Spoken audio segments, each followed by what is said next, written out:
పరంజ్యోతమ్మ గారు ఉన్నారు. ఈ పుష్పాది కార్యక్రమం నిమిత్తం జరుగుతున్న ఏర్పాటు నిమిత్తం దేవుడి మాటల నిమిత్తం మరి అమ్మగారు చిన్న ప్రార్థన చేస్తుండగా మనము కూడా ఏకీభవించి దేవుని గణపడదాం.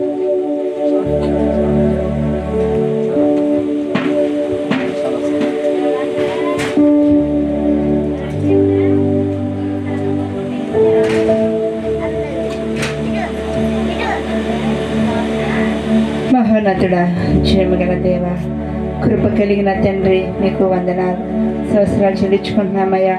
నా ప్రభువా, మా జీవితాల్లో ఏది జరిగినా అది నీ కృపను బట్టే తండ్రి.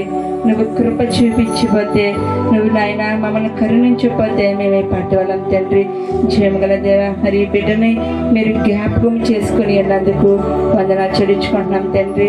ఇటు ధన్యత ఈ బిడ్డకు మీరు అనుగ్రహించి ఉన్నందుకు వందనాలు చెల్లించుకుంటున్నాం తండ్రి. ఇది మొదలుకొని బిడ్డ జీవితంలో నైనా అనేక మేలుతో ఆశీర్వాదాలతో బిడ్డను దీవించి ఆశీర్వదించండి. నిత్యము కూడా బిడ్డ మీకు లోబడుతూ సంతోషముతో ఆనందముతో మిమ్మల్ని నైనా ఆనందము చేసే బిడ్డగా తీర్చిదిద్దమని అడుగుచున్నాం తండ్రి. క్షేమగల దేవా, బిడ్డకు మంచి ఆరోగ్యం ఇవ్వండి నైనా తండ్రి. మీ జ్ఞానముతో నింపండి. చదువు విషయంలో మీ సహాయం దయచూపండి. బిడ్డకు ఎల్లప్పుడూ మీరే తోడేయండి అడుగుచున్నాం తండ్రి.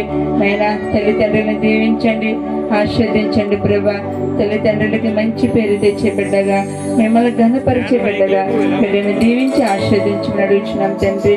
క్షేమగల దేవ, మహిమ కలిగిన తండ్రి, మరి ఈ సమయంలో మాతో మీరు ఏం మాట్లాడాలనుకుంటున్నారు ప్రభా?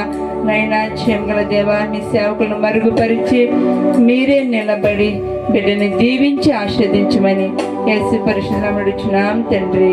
ఆమేన్. హల్లెలూయా. అందరూ హ్యాపీగా ఉన్నారమ్మా? కార్యక్రమం నిమిత్తం చేతులు పైకి ఎత్తండి. హ్యాపీగా ఉన్నవాళ్ళు చాలా పైకి ఎత్తాలి పూర్తిగా. హల్లెలూయా.